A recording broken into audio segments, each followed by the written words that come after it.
Mm. Like when and probably how is the best, way to engage like someone like yourself when it comes to change management?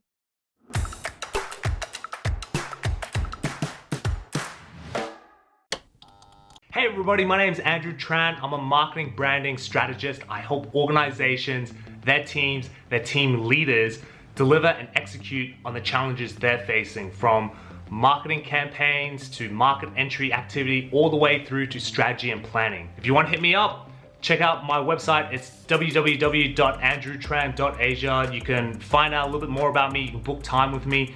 But until then, let's get on with the show. My next guest is Friska Wiria. She is a change management consultant based in Sydney, Australia.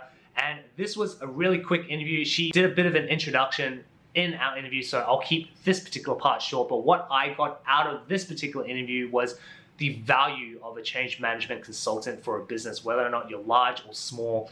Nowadays, as businesses are starting to cut back in terms of spending from marketing all the way down to headcount, it's really, really important the cascading effect that it's going to have with regards to the processes that you've currently built and what you need to do to change with a smaller workforce, and also the platforms that you currently have in order to communicate to your customers, how important that's going to be in terms of the current platforms that you're using and new platforms that you're considering on onboarding with a smaller workforce that has to work more efficiently in this time of need. So without further ado, give it up for Friska Wiria.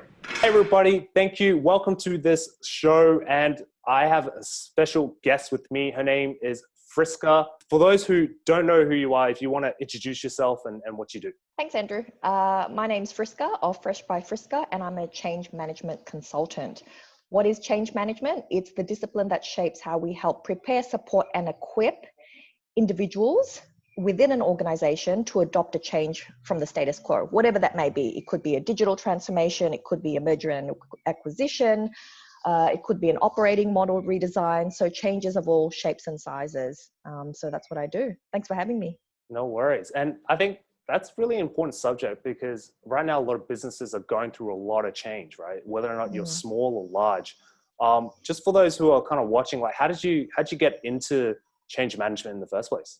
Yeah, sure. I was in California at the time. So I was there on scholarship, did my undergrad, and I was talking to one of my professors and I said, I want to do what you do. How do I get there? And he said, he was a management consultant and he'd consulted all around the world to Fortune 500 companies. And that's what I thought I wanted to do.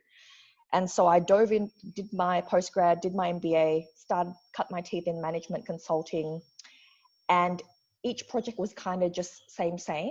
I relocated back to Australia, and it's only then change management started to be recognized as an actual discipline. And I saw the opportunity in it. It's the kind of role that you wouldn't offshore or outsource, because it's very much a people-focused role. And it played to all my strengths. So there is the strategic analysis, there's the communication, there's the interpersonal nature of it. And I took a 40% pay cut to start from nothing. I started as a change analyst, shadowed a really renowned change manager at the time, and just worked my way up. And since then, I've done changes of all shapes and sizes all around the world for some of the biggest names in mining, engineering, and technology. Nice. And so when you look at change in itself and I guess your years of experience, is there like something that hits that is quite common when it comes to companies looking towards change management? I'll tell you what the most common mistakes are. First of all, kudos to the companies that have actually said, yep, we do have to change, because a lot of them bury their head in the sand. So deciding to do it is the first step. But after that, it often goes pear-shaped. And it's because change management is either brought in late when you're weeks from go live, or it's all gone pear-shaped and people are really disengaged. Number two is people are impatient. So they often think that just because a change resource starts today, next month it'll be done and dusted, it'll be sorted. But change takes time to take hold, right? Procedures take about 1 to 3 months to bed down, processes 3 months to a year. If it's an entire department that's changing, it could be 1 to 3 years, let alone an entire organization. And depending how big they are, that can take anywhere from 3 to 6 years for it to truly stick. And then often there's no dedicated resources, or they underestimate the resources required to make change happen. Often also change is commanded down using that approach rather than co-creating it with your people. And lastly, they don't have effective sponsors and leaders who champion the change, because like with any transformation, it has to start at the top. It has to be supported at the top. Otherwise, the middle and the lower ranking people will never adopt. So those are the top 5. Wow. Okay. And in your experience, like what's harder to change, a small company or a large company, or is it more about the industry as opposed to the actual company? It's more about the culture, really. Because yes, some cultures are traditionally conservative and risk averse, such as banking, insurance. Tech companies are more agile and more open to change because that's their bread and butter. But I think the 2 critical elements that really decide whether your change is actually sustained or short-lived is the leadership that's involved and how effective your communication is. So year on year benchmarking studies, whether it's ProSci, whether it's Deloitte, whether it's McKinsey, those 2 factors have a disproportionate impact on the success of a project. Yeah, I like how you just mentioned like leaders, right? And something that a bit of a theme that I've kind of been talking about with some of my guests around leadership. Do you find like when you talk about culture, like the leader is really, really important when it comes to selling that the idea around change and the flexibility around change into an organization? Oh, definitely critical. Everything a leader says, does, and reinforces can either erode or accelerate a change. Because at the end of the day, you may espouse to value certain traits, right? Certain corporate values, they're always on a wall somewhere. But if your people don't see your leaders walking the talk, then, talk is cheap at the end of the day. So that'll erode any credibility that the change is there to stick. Yeah.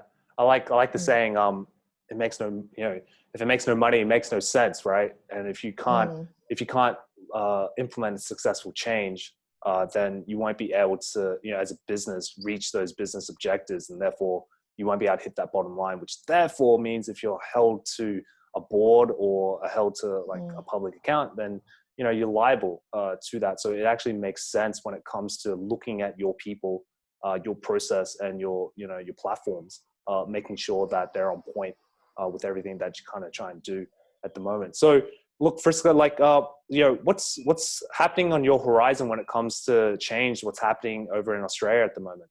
Oh, well, there's restructures and mergers and acquisitions are plenty because of COVID. So the unemployment rate is extremely high. A lot of my friends have lost their roles or their contracts have been cut, and people have had to wear multiple hats and multiple skilled. So one of my good friends owns quite a reputable wedding restaurant and B&B, and his chefs are now doing carpentry. His waitresses are now manning the phone. So I'm finding that people have had to adapt and be open to new things. So there's a lot of people doing things that they've never done before. But it's also an exciting time because there's a lot of people that have reinvented themselves. I was reading an article in the paper about a makeup artist whose sole source of income was doing weddings, particularly for Chinese Australian brides. And of course, in Victoria, that level 4 restrictions, that can't happen anymore. So she's pivoted, she's adapted. She's now offering makeup tutorials on YouTube in Mandarin specifically for that target market. And yeah, she's just doing what she can. Nice. All right, I gotta search on that. I gotta give a plug out for her.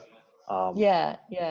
But look, like final question, I guess, for me is like for those who are listening. So those who are listening are typically your C-suites, your decision makers in large organizations. I know like Australia is really impacted right now. Like obviously, like you just said before, the unemployment rate is at a really high, record high.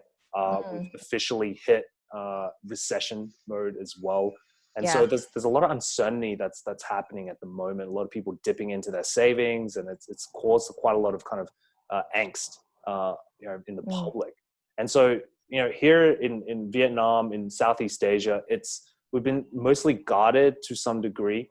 However, I feel as if the wave is about to approach this side of the market. Might be a little bit different, might not be as impactful maybe as Australia, but I guess the question is, you know, if you were to talk to a CEO right now in terms of like forward planning, what kind of advice would you want to try and give him or her? Definitely accelerate all things digital, because that is going to be here to stay, and to be cognizant that investing in the right tools is only one side of the coin, because the other side is the tool is only as powerful as the people that will ultimately be using it. So engage your people early and make sure that you minimize any productivity dips and the risks of disengagement by getting them on board. Because what a lot of people automatically think is, oh, okay, accelerating digital, that means I'm going to be automated out of a job. And, you know, it's natural for people to feel like that. So you want to get on the front foot. Yep. And like, you know, you work as you know, you have your own company. There's a lot of other kind of change management companies as well. And, you know, you kind of mentioned earlier, like with regards to challenges for brands, like they don't know when to kind of bring, or they bring someone too late into like a change management system, like way too late. Like when and probably how is the best, you know, way to engage like someone like yourself when it comes to change management? Honestly, the earlier the better, because right from the beginning, you want to get your key messages sorted out very, very quickly. You want to have your stakeholders mapped out on the power influence matrix. You want to start engaging them. You want to know who can make or break your change. And you want to make sure that your leadership are all on board and they're singing from the same hymn sheet. Because like we said, if any sort of shakiness from them will erode any credibility for the change. But the questions that someone should be asking themselves is, what is the extent of the change on, you know, current role, structure? What are the risks of not managing the change well? And what does this change enable the business to do? So what are the benefits? What will this change bring that we can't currently do now? And from there, you can ascertain how many resources you need, when you need them, and the level of capability or seniority that you need as well. So I'm going to quickly give you an example. I was on the phone to a very well-respected organization whose HQ was based out of London, and they had 65,000 employees. That is absolutely incredible. And they were telling me about the most significant transformation that they were about to undertake in their business. It had mental health, it had innovation, it had digital transformations, it had safety. Now, the challenge is they were basic, the kind of change resource they need, everything was based on price. And I think there's a huge disconnect between what companies need and what they're willing to pay. So I think people should be cognizant of that. You cannot expect, if you're only paying for a Hyundai, you cannot expect BMW servicing. So reality check. Yeah, yeah, 100%. I think there's that kind of expectation that you know, any company kind of comes in, or any client that you kind of meet, and they kind of want, you know, they've seen Google or they've seen Apple and they want best in practice, and you're like, okay, do you have Google money? Do you have Apple money? And typically it's a no.